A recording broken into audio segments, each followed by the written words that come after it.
The cold metal walls of the medical bay hummed softly as Captain Jake Morrison's eyes opened for the first time in 300 years. His body felt heavy and strange, like he had been sleeping for weeks instead of centuries. The taste in his mouth was bitter and metallic. Blue lights blinked slowly above him, casting shadows across the room. Jake tried to sit up, but his muscles would not obey. His arms shook as he lifted them. The last thing he remembered was the great battle at Kepler Station. The alien fleets had been everywhere. Human ships were exploding all around him. Then the order came to retreat. But they never made it home. A voice spoke from the speakers in the ceiling. It was calm and female, like a computer, but warmer. "Captain Morrison, you are safe aboard the USS Vengeance. Please remain still while your body adjusts to waking up." "Phoenix?" Jake's voice came out as a whisper. His throat was dry and rough. Phoenix was the ship's computer brain, smarter than any human but loyal to the crew. "How long have I been asleep?" 312 years, Captain. I have maintained life support and kept you and the crew in cryosleep as ordered." Jake's heart began to beat faster. 300 years. Everyone he had ever known was dead. Earth, his home, his family. All gone. He closed his eyes and tried to remember their faces. His wife Sarah, his son Tommy. They would have lived their whole lives waiting for him to come home. "The crew?" Jake asked, though he feared the answer. 2,047 crew members remain in cryosleep. All are healthy and can be awakened when needed. However, Captain, there is something you must know. The galaxy has changed. He forced himself to sit up. The room spun around him, but he held on to the edge of the bed. His uniform was clean, but felt strange on his thin body. Changed how? "The war is over, Captain. Humanity lost. The alien races believe our species is extinct. They have divided human space among themselves. There are no more human colonies. No more human ships. We may be the last." The words hit Jake like a physical blow. He had known the war was going badly, but this was worse than his darkest fears. "Show me," he said. The walls of the medical bay became transparent screens. Jake saw the Vengeance floating in the empty space between stars. The great ship was dark except for a few small lights. Its hull was scarred with battle damage from the last fight, but it was still intact, still massive and powerful. "We have been drifting in the void between star systems," Phoenix explained. "I have run on minimum power to avoid detection. The ship's weapons and engines are shut down but functional. I can restore full power when you give the order." Jake stood up slowly. His legs felt weak, but they held him. He walked to the window and looked out at the stars. They looked the same as they had 300 years ago, but now they belonged to enemies. How many of them are there? 3 major powers control former human space. The Zephyrian Empire, the Nexus Collective, and the Void Syndicate. They have built their civilizations on the ruins of human worlds. They think of humans as ancient history, like dinosaurs. But we're not extinct," Jake said. His voice was getting stronger. "We're right here. Yes, Captain, but we are alone. 1. Ship against 3 galactic empires." Jake walked to the door of the medical bay. The corridor beyond was dark and quiet. Emergency lights cast a red glow on the walls. He could hear the soft hum of the ship's systems keeping them alive in the cold of space. "I need to see the bridge," Jake said, "and wake up the senior staff. We have work to do." The walk to the bridge felt like a journey through a tomb. The Vengeance was huge, big enough to carry 10,000 crew members and a whole fleet of fighter ships. But now it was almost empty, filled only with shadows and memories. The bridge was smaller than Jake remembered. The captain's chair sat in the center, surrounded by control stations. All the screens were dark except for one that showed the ships. Status: most systems were colored red, meaning they were offline. "Phoenix, begin waking up Lieutenant Commander Lisa Hayes, Commander Alex Turner, and Dr. Karen Bell. I need my senior staff." "Yes, Captain. However, the waking process takes several hours." "Should I prepare a full briefing on the current state of the galaxy?" Jake sat in his chair and looked at the dark screens around him. "Yes. I need to know everything." What happened after the battle at Kepler? How the war ended? What the aliens have built where our worlds used to be? As Phoenix began her report, Jake learned the truth about humanity's fate. The final battle had been a massacre. The human fleet was destroyed. The colonies were conquered one by one. Some humans had been taken as slaves, others had been killed. A few had hidden in deep space, but they were hunted down over the years. The aliens had not been content with victory. They had tried to erase every trace of human civilization. They had destroyed the monuments, burned the books, and scattered the ashes of human cities to the wind. They wanted to forget that humans had ever existed, but they had missed one thing. They had missed the vengeance, drifting silent and dark in the space between stars. They had missed the 2,000 humans sleeping in its belly. They had missed the weapons that could turn planets to dust and the fighters that could dance between enemy ships like deadly birds. "Captain," Phoenix said, "I must ask, what are your orders? Do we continue to hide? Do we try to find other human survivors? Or do we remind the galaxy that humanity is not as dead as they believe?" Jake looked at the stars on the main screen. Somewhere out there, alien families lived in cities built on human graves. Alien children played in parks where human children had once laughed. Alien ships patrolled space that had belonged to Earth and her colonies. "We remind them," Jake said. His voice was hard as steel. "We remind them that you can kill humans, but you cannot kill the human spirit. We remind them that we never forget and we never forgive." The bridge lights began to come on, one by one. The vengeance was waking up, and with it the last hope of humanity. Commander Alex Turner's fingers shook as he touched the communication controls. He had been awake for only 6 hours, but already the weight of 300 years pressed down on his shoulders like a mountain. The communication station hummed to life, its screens flickering with data streams from across the galaxy. "Phoenix, scan all frequencies," Alex said. His voice was still rough from the long sleep. "I want to know what they're saying out there." "Scanning, Commander. Please note that alien communication protocols have evolved significantly since our last contact." Alex watched the screens fill with alien symbols and sounds. The Zephyrian Empire used musical tones that sounded like whale songs. The Nexus Collective spoke in rapid clicks and buzzes. The Void Syndicate communicated through color patterns that flashed across their screens like fireworks. Dr. Karen Bell walked onto the bridge, her steps careful and measured. She was a tall woman with kind eyes, but now those eyes held a sadness that had not been there before the long sleep. "Captain Morrison wants a full crew status report," she said. "How are our people?" "The crew is healthy," she continued, speaking to Jake, who had just entered. "Their bodies are weak from the long sleep, but that will pass. The bigger problem is their minds. They're having the same reaction you did.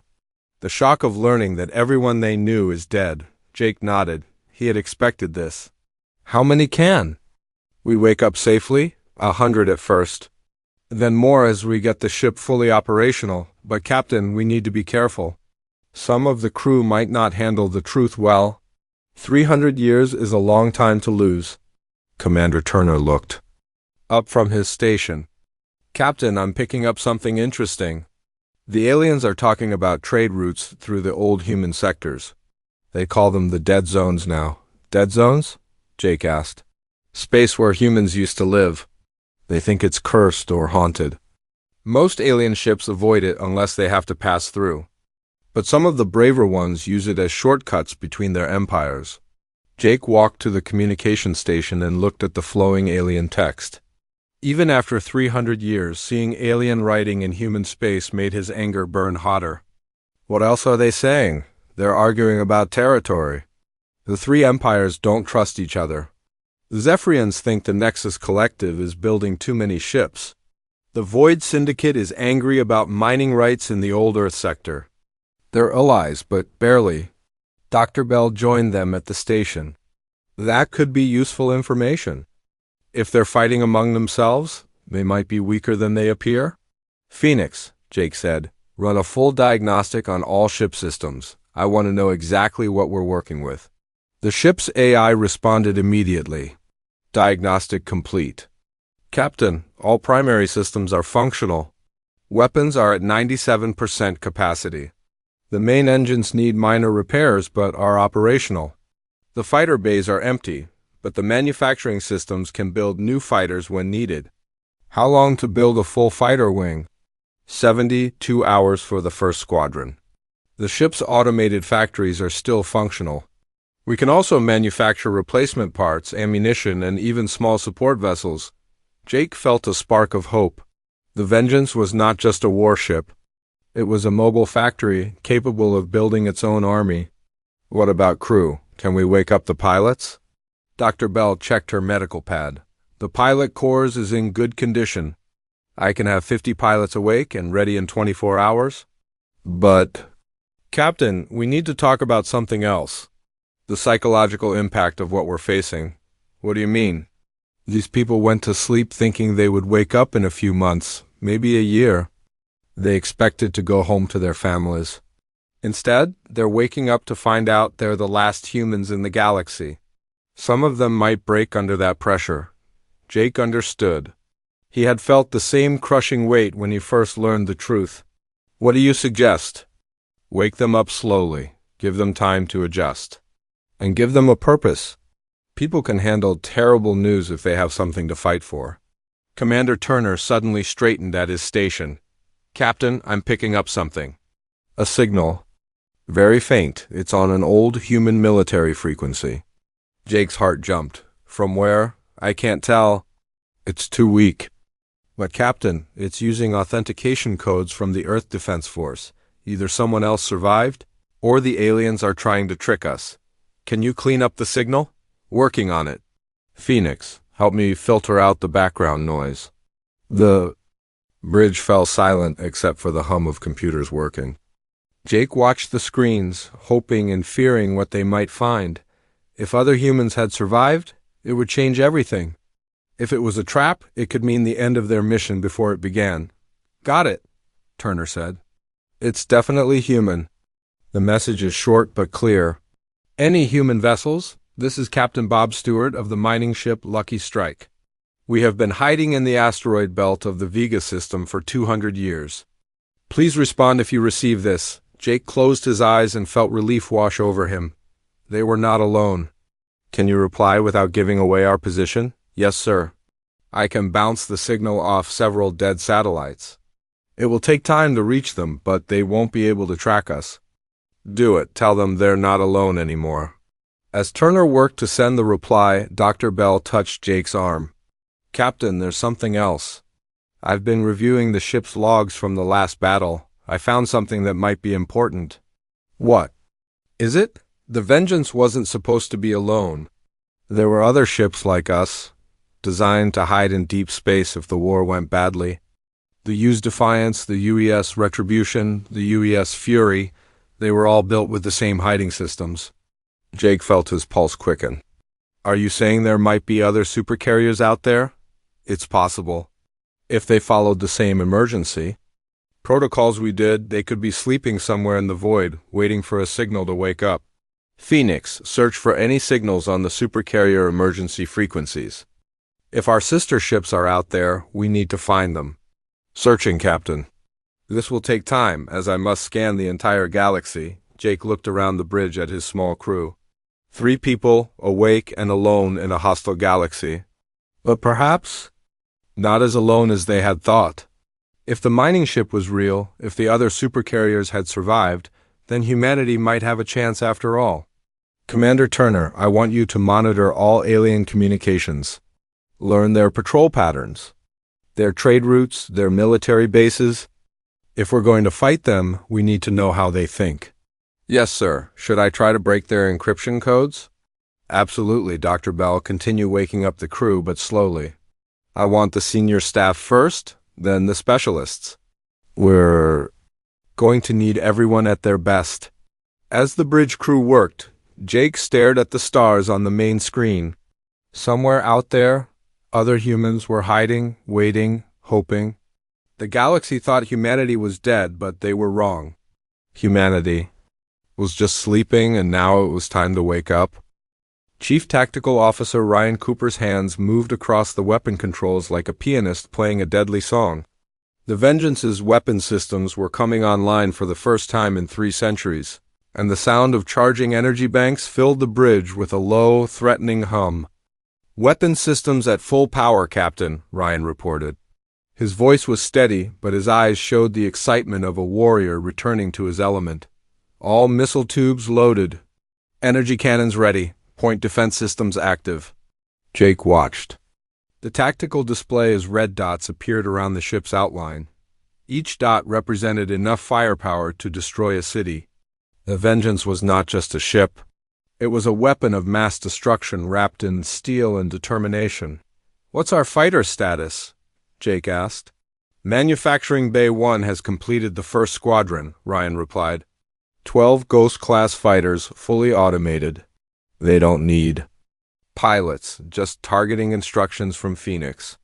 Dr. Bell looked up from her medical station. "Captain, I have 50 pilots awake and ready. But these automated fighters, are they as good as human pilots?" "Better in some ways," Ryan explained. "They can pull maneuvers that would kill a human pilot. No fear, no hesitation, perfect coordination. But they lack the creativity and instinct that makes human pilots special," Jake nodded. "We'll use both."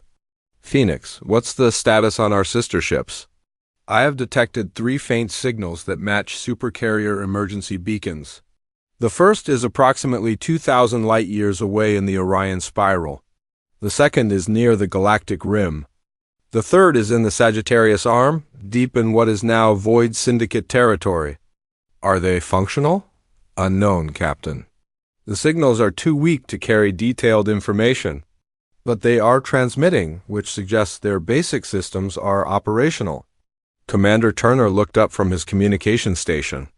"Captain, I'm picking up increased alien chatter. They're talking about ghost signals and ancient echoes. I think they're starting to notice our transmissions." "What kind of chatter?" "The Zephyrians are calling emergency meetings. The Nexus Collective is sending scout ships to investigate dead zone anomalies. The Void Syndicate is moving fleet units to patrol old human territories." Jake felt a chill run down his spine. They know something is happening. "It gets worse." "Sir, I intercepted a message from the Zephyrian High Command. They're talking about human signals and debating whether it's possible for any humans to have survived. Some of them think we're all dead. Others are getting scared." Ryan looked up from his weapons console. "Good, fear is a weapon too. If they're scared, they'll make mistakes." "Phoenix," Jake said, "send coded messages to our sister ships. Tell them to wake up and prepare for action. Use the old emergency protocols." "Message sent, Captain." "However, it will take days for the signals to reach them, and days more for them to fully activate their systems." Lieutenant Colonel Danny Foster entered the bridge, his military bearing sharp despite the long sleep. He was a short, thick man, with scars on his hands and a look in his eyes that said he had seen too much combat. "Captain, my Marines are ready. All 500 of them are awake and angry." "Angry is good," Jake said. "What's their condition?" "They're soldiers, sir. They adapt quickly. When they learned what happened to humanity, they didn't cry or break down. They cleaned their weapons and asked when we're going to start killing." "Aliens?" Dr. Bell frowned. "Colonel, perhaps we should consider diplomatic options first. Not all aliens were responsible for what happened to humanity." Danny's laugh was harsh. "Doc, they divided up our worlds like pieces of pie. They erased our history and built their cities on our graves. Every alien out there is living on stolen human land. As far as I'm concerned, they're all guilty." "The Colonel has a point," Ryan said, "but we need to be smart about this. We can't fight 3 galactic empires with 1 ship." "We won't be fighting with 1 ship," Jake said. "Phoenix, show me the tactical analysis of current alien fleet strengths." The main screen filled with data. The Zephyrian Empire had over 10,000 warships. The Nexus Collective controlled 8,000 vessels. The Void Syndicate commanded 6,000 ships. Together, they had more firepower than humanity had ever possessed. "Those are impossible odds," Dr. Bell said quietly. "No," Jake replied. "Those are challenging odds. Remember, we have advantages they don't know about. Our technology is 300 years more advanced than what they faced in the war. Our ships are faster, our weapons are more powerful, and our tactics are better." Commander Turner's station began beeping urgently. "Captain, we have a problem. A Zephyrian patrol fleet is heading this way. 6 ships, moving fast." "How did they find us?" "I think it was an accident. They're following a standard patrol route through the dead zone, but they'll be here in 4 hours. Jake felt his heart rate increase. This was it. The moment that would determine whether humanity remained hidden or announced its return to the galaxy. Battle stations, all hands to alert status. Phoenix, prepare the fighters for launch. "Captain," Dr. Bell said, "we could run. Hide deeper in the void. We don't have to fight." "Yes, we do," Jake replied. "If we run now, we'll always be running. Besides, they've already seen our signals. They know something is out here. Better to face them on our terms." The bridge transformed as the crew prepared for battle.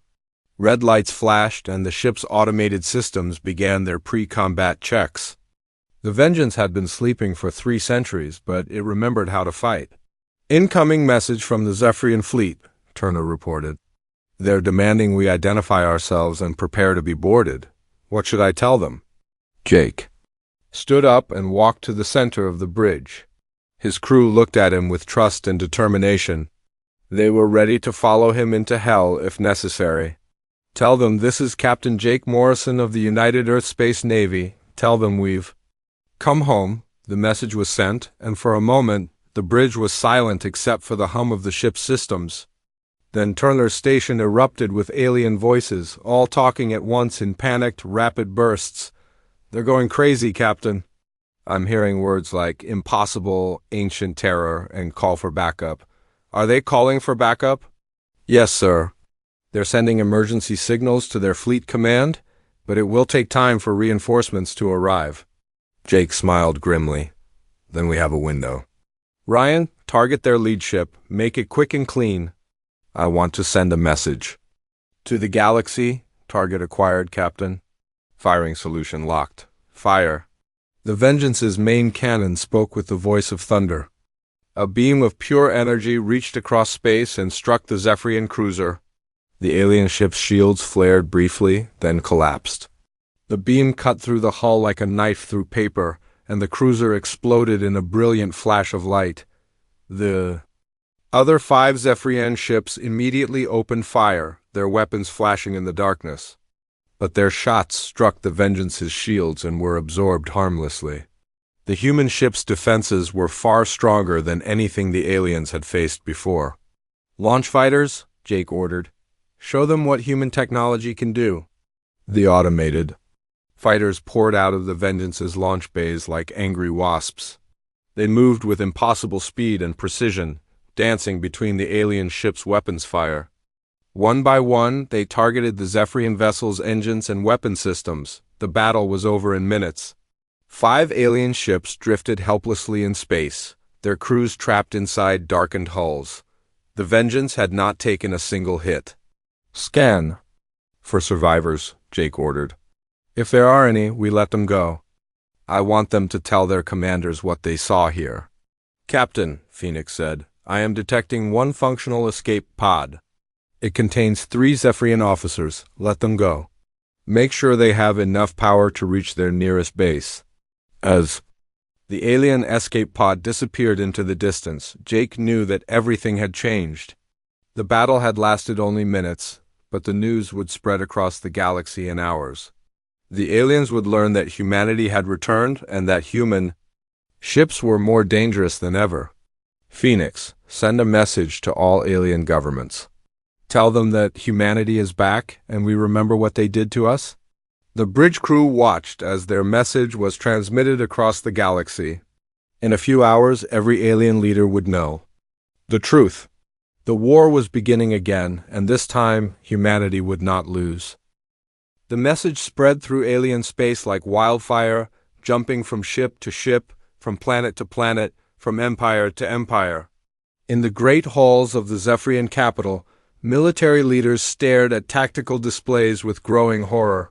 The Nexus Collective's hive mind buzzed with shared fear. The Void Syndicate's warlords howled in rage and terror. Commander Steve Martinez stood at the intelligence station on the Vengeance's bridge, his face pale as he read the intercepted alien communications. Captain, they're calling emergency sessions of their high councils. The Zephyrian Emperor has declared a state of military alert across all their territories. Jake watched the data scroll across the screens. 300 years of peace between the alien empires was crumbling in hours. What are they saying about us?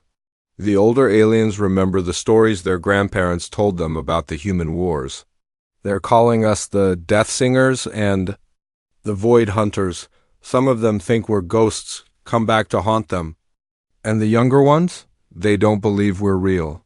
They think it's some kind of trick or hoax. But that's changing fast as more reports come in. Dr. Bell looked up from her medical station. Captain, I have disturbing news from the colony. Analysis. I've been studying the alien communications about the former human worlds. What they did to our people was worse than we thought. Jake felt his stomach tighten. How much worse? The aliens didn't just conquer our colonies. They systematically erased every trace of human culture. Libraries were burned, monuments were destroyed, even human graves were dug up and scattered. They wanted to erase us from history completely. The bridge fell silent. Jake felt rage building in his chest like a physical weight. What about human survivors? Did any of our people escape? Some were kept as slaves for a generation or two, but they were not allowed to have children. The aliens wanted the human genetic line to die out completely. By all accounts, they succeeded. We may truly be the last. Commander Turner's station began beeping with urgent alerts. Captain, I'm picking up massive fleet movements. The Zephyrian Empire is mobilizing everything they have. The Nexus Collective is doing the same. Even the Void Syndicate is calling back their raiding fleets. How massive? Thousands of ships, sir. They're converging on our last known position. It looks like they're planning to work together against us. Jake walked to the main screen and stared at the tactical display. Red dots marked enemy fleets. Moving like storm clouds across the galaxy, they're scared. Good. Fear makes people do stupid things.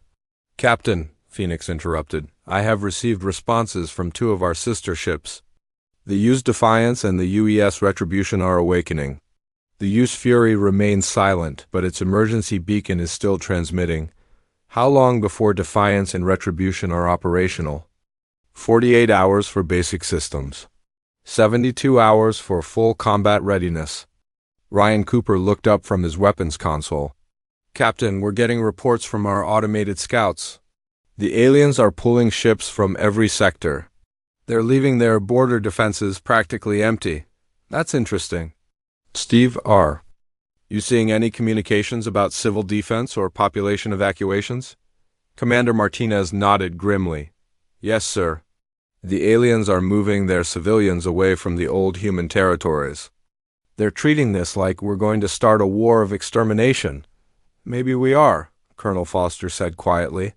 He had been standing silently near the back of the bridge, but now he stepped forward. Captain, my Marines have been talking.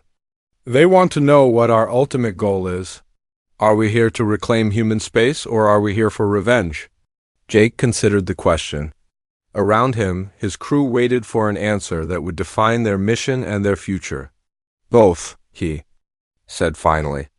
We're here to reclaim what was stolen from us. But we're also here to make sure the aliens never forget what happens when you try to erase humanity. Dr. Bell frowned. Captain, I understand the desire for revenge, but we need to be careful. If we become monsters, we're no better than they are. Doc, they made us monsters when they burned our worlds, Colonel Foster replied. Every human child they killed, every human city they destroyed, every human grave they scattered. They made this choice, not us. The Colonel is right, Jake said. We didn't start this war. We didn't choose to be the last humans in the galaxy. But we can choose how it ends. Commander Turner's station exploded with activity. Captain, massive incoming transmission. It's on all frequencies, all languages. The alien empires are making a joint announcement. Put it on the main screen. The image that appeared was of three alien leaders standing together on a platform. The Zephyrian Emperor was tall and thin, with silver skin and large black eyes. The Nexus Collective's prime speaker was a collection of insect-like creatures that moved as one body. The Void Syndicate's supreme warlord was a massive creature covered in black scales and glowing red eyes. "People of the galaxy," the Emperor spoke first, his voice translated by the ship's computers. "We stand before you united in the face of an ancient threat. The human plague has returned to our space." The prime speaker's voice was like the sound of 1,000 insects. "The humans are a disease that we thought we had cured. They are violent, destructive, and unable to coexist with peaceful species. They must be eliminated permanently." The Supreme Warlord's voice was a roar that shook the speakers. "We call upon all civilized species to join us in this final crusade. The human menace will be destroyed once and for all." The transmission ended, leaving the bridge in stunned silence. Jake felt something cold settle in his stomach. The aliens had just declared war on humanity, and they were calling for genocide. "Well," he said quietly, "I guess that settles the question of whether we can find a peaceful solution." "Captain," Phoenix said, "I am detecting new signals. Multiple ships are emerging from deep space. They are broadcasting human identification codes." Jake's heart jumped. "How many?" 17 ships so far, with more appearing every minute. "They include mining vessels, transport ships, and what appears to be a heavy cruiser. They are responding to our earlier broadcasts." The main screen filled with images of human ships. They were battered and old, clearly jury-rigged to survive in deep space, but they were unmistakably human. Jake felt tears in his eyes as he watched. "More ships appear. Open a channel to all human vessels," he ordered. "This is Captain Jake Morrison of the U's Vengeance. Welcome home." The responses came quickly, voices speaking in accents from across the old human empire. "Captain Morrison, this is Captain Linda Hayes of the mining ship New Hope. We've been hiding in the asteroid belt of the Ross system for 200 years. Vengeance, this is Commander Paul Davis of the transport ship Last Chance. We have 300 human civilians aboard. We never gave up hope that someone would come back for us." "Captain Morrison, this is Captain Nancy Rodriguez of the cruiser Defiant Star. We've been waiting for this day for 3 centuries. As more ships joined the growing fleet, Jake felt something he had not felt since waking up. Hope. They were not alone. Humanity had survived, hidden in the dark corners of the galaxy, waiting for a signal to come home. "Phoenix, coordinate with all human vessels. I want a full tactical assessment of our combined capabilities. And send a message to the Defiance and Retribution. Tell them to hurry up, we have a war to win." As the bridge crew worked to integrate the new arrivals, Jake stared at the tactical display. The alien empires had 30,000 ships converging on their position. The human fleet now numbered 43 vessels. The odds was still impossible, but somehow they felt better. "Captain," Commander Martinez said, "I have something else. I've been analyzing the alien fleet movements, and I think I see a pattern. They're not just coming to destroy us. They're coming to make sure we can never threaten them again." "What do you mean?" "They're bringing their entire military structure into one place. Every major warship, every elite unit, every advanced weapon system. If we could somehow defeat this fleet, we would cripple all 3 empires at once." Jake smiled grimly. "Then we better make sure we win." The battle would be fought in the ruins of the Sol system, where Earth had once been humanity's bright jewel. Now it was a dead rock, its surface scarred by nuclear fire and its oceans turned to poisoned glass. The alien empires had chosen this place for their final assault, thinking it would break human morale to fight among the bones of their homeworld. They were wrong. Captain Jake Morrison stood on the bridge of the Vengeance, watching the largest fleet in galactic history take formation. Around his small force, 50,000 alien ships filled the space around Sol, their hulls gleaming in the light of the ancient sun. Against them stood 300 human vessels, most of them converted cargo ships and mining haulers. "Final count, Captain, Commander," Turner reported. 48,000 Zephyrian ships, 22,000 Nexus collective vessels, and 18,000 Void Syndicate raiders. "They have us outnumbered 160 to 1, Jake nodded calmly. "And our status?" "All human ships are in formation. The Defiance and Retribution have joined us. Along with the heavy cruiser Defiant Star, our automated fighter, production has been running at maximum capacity for the past week. We have over 10,000 robot fighters ready for deployment." "Dr. Bell looked up from her station. "Captain, I have medical teams standing by on all ships. But with these odds, I don't think there will be many survivors to treat." "There will be," Jake said with quiet confidence. "Phoenix, open a channel to all human vessels." The main screen divided into dozens of smaller images showing the faces of human captains and crews. They were old and young, military and civilian, but they all shared the same expression of grim determination. "This is it," Jake said. 300 years ago, our ancestors fought the good fight and lost. Today, we finish what they started. We're not just fighting for revenge. We're fighting for the right to exist. We're fighting for every human who ever lived and died on the worlds they stole from us. We're fighting to prove that humanity cannot be erased." The human captains nodded, their faces hard with resolve. Captain Linda Hayes of the mining ship New Hope spoke first. "We're with you, Captain Morrison, all the way to the end." "The end is not today," Jake replied. "Today is the beginning. Phoenix, implement Battle Plan Omega, all ships, prepare for combat." The alien fleet began to move, their formation spreading out like a giant net designed to capture and destroy every human vessel. The Zephyrian ships moved with elegant precision, their silver hulls reflecting the light of Sol. The Nexus collective vessels swarmed forward like angry insects, their movements coordinated by their hive mind. The Void Syndicate raiders charged ahead with savage enthusiasm, their black ships bristling with weapons. "They're trying to surround us," Ryan Cooper reported from his tactical station. "Standard encirclement pattern. They want to make sure none of us escape." "Perfect," Jake said. "Let them think they have us trapped. Phoenix, launch all fighters. I want a cloud of steel around every human ship." The space around the human fleet suddenly filled with thousands of automated fighters. They moved in perfect formation, their sensors linked to create a defensive network that no alien weapon could penetrate. The fighters were small and fast, designed to sacrifice themselves to protect the larger ships. The first alien missiles reached the human fleet and struck the fighter screen. Explosions lit up the darkness as robot fighters threw themselves into the path of incoming weapons. For every fighter destroyed, dozens of alien missiles were stopped. "First wave absorbed," Ryan reported. "No damage to our ships." "Second wave incoming," Commander Turner added. "This one is bigger." The aliens had learned from their first attack. The second wave included heavy energy weapons that could punch through the fighter screen.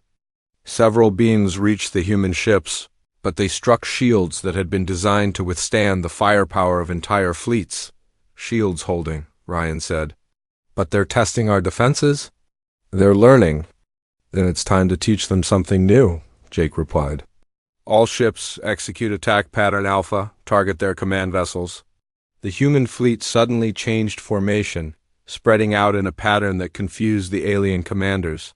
The Vengeance and its sister ships moved to the front, their massive weapons charging with deadly energy.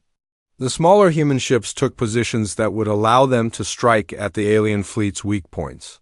"Fire," Jake ordered. The Vengeance's main cannon spoke with the voice of justice. The beam of pure energy reached across space and struck the Zephyrian flagship. The alien ship's shields flared and collapsed, and the beam cut through the hull like a sword through silk. The flagship exploded in a brilliant flash that lit up the entire battlefield. The other human ships opened fire at the same moment. Energy beams and missile salvos reached out to strike alien vessels throughout the enemy fleet. The aliens had been expecting a desperate last stand. But instead, they faced a coordinated attack that destroyed hundreds of their ships in the first minutes of battle. "Their formation is breaking," Commander Martinez reported. "The Zephyrians are falling back. The Nexus Collective is trying to regroup. The Void Syndicate is charging forward alone." "Good," Jake said. "Divide and conquer. Focus fire on the Syndicate. Raiders, break their charge." The automated fighters swarmed around the Void Syndicate ships like angry bees. The Raiders were tough and heavily armed, but they were designed for individual combat, not coordinated fleet action. One by one, they were overwhelmed by the precise attacks of the human fighters. "Syndicate charge broken," Ryan reported. "They're retreating." "Captain," Dr. Bell said, "I'm getting reports from the other ships. Casualties are much lighter than expected." "The aliens are having trouble hitting us," Jake nodded. "Their weapons are designed to fight the ships they knew 300 years ago. Our defenses are 3 centuries more advanced. But don't get overconfident, they'll adapt." As if responding to his words, the alien fleet suddenly changed tactics. Instead of trying to overwhelm the human defenses, they began targeting the space around the human ships. Energy weapons and explosive missiles created a deadly field that made it impossible for the human fighters to maneuver. "They're boxing us in," Ryan said, "trying to force us into a close-range battle where their numbers will count." "Then we give them what they want," Jake replied. "All ships prepare for ramming speed. We're going right through their center." The human fleet suddenly accelerated, charging directly at the heart of the alien formation. The aliens had expected many things, but not a suicidal charge by ships that were outnumbered so heavily. Their defensive fire was intense, but the human shields held. "Brace for impact," Jake ordered as the Vengeance reached the alien line. The great human ship smashed through the alien formation like a battering ram. Its shields flared as alien weapons struck from all sides, but the ship's massive bulk and advanced defenses allowed it to punch through enemy lines. Behind it, the other human ships followed, each one adding to the chaos in the alien ranks. "We're through their center," Turner reported. "Their formation is completely broken." "Now comes the hard part," Jake said. "Phoenix, implement battle. Plan Omega 7, all ships, engage at will." What followed was not a battle, but a massacre. The human ships were outnumbered, but they were fighting with technology and tactics that the aliens had never seen before. Each human vessel was worth 10 alien ships, and the automated fighters were nearly impossible to hit. The Zephyrian Emperor's voice came over the communication channels, speaking in panicked tones to his fleet commanders, the Nexus Collectives. Hive Mind was screaming in confusion as their coordination broke down. The Void Syndicate's warlords were howling in rage as their ships were destroyed faster than they could count. "Captain," Phoenix said, "I am detecting multiple alien vessels attempting to flee the battle. Should we pursue?" "Let them go," Jake said. "I want survivors to carry the news back to their homeworlds. I want every alien in the galaxy to know what happened here." The battle raged for 6 hours, but the outcome was never in doubt. When the sun set on the ruins of Earth, the space around Sol was filled with the wreckage of alien ships. Of the 50,000 vessels that had come to destroy humanity, fewer than 5,000 escaped. "Final casualty report," Dr. Bell said.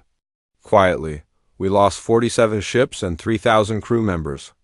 The aliens lost over 45,000 ships and an estimated 2 million crew members. Jake felt the weight of those numbers. 3,000 humans had died, but they had struck a blow that would echo through galactic history. "Signal all human vessels. Tell them they fought with honor." "Captain," Commander Martinez said, "I'm picking up signals from across the galaxy. Human ships are coming out of hiding everywhere. Mining vessels, transport ships, even some military vessels that we thought were lost. They're all heading for human space." "How many?" "Thousands, sir. Maybe tens of thousands.